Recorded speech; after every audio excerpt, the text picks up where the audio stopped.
What is spasticity? It's one of the main problems caused by stroke. Let's talk how it can be treated.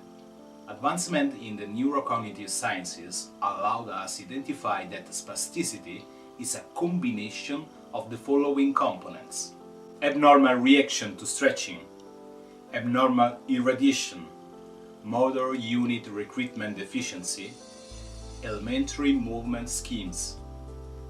The stretch reflex plays a fundamental role in a human movement and self-protection.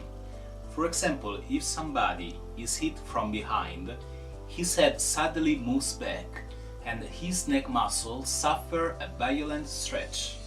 In this case, a reflex which is faster than our voluntary reaction helps us to contract them. It's similar to when you move away your hand from fire even before it starts to burn. After a stroke, a patient suffers an alteration of this reflex. People generally call it hypertonicity. The muscles contract even without an obvious stretch.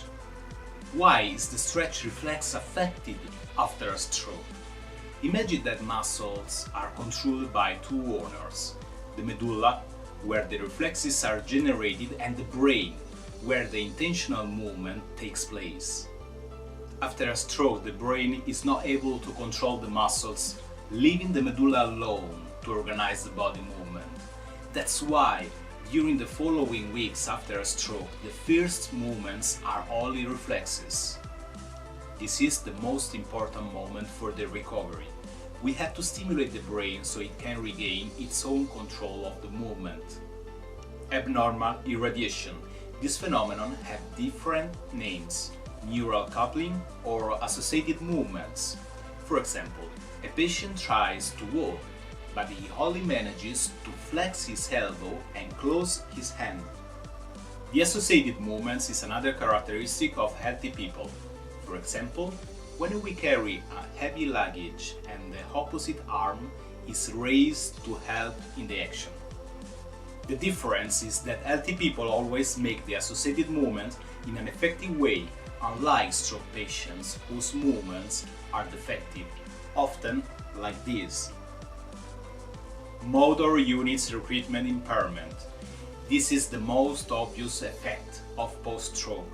The muscles weakness, but remember, this weakness doesn't have its origins in muscles themselves, but in the brain. Elementary schemes. As mentioned before, the first movements patients make after a stroke are reflexes that contain a small number of synapses, because at this moment our central nervous system wakes up the neurons responsible for the simple synapses circuits. By straightening these basic synapses circuits, we prevent the more complex from their awakening.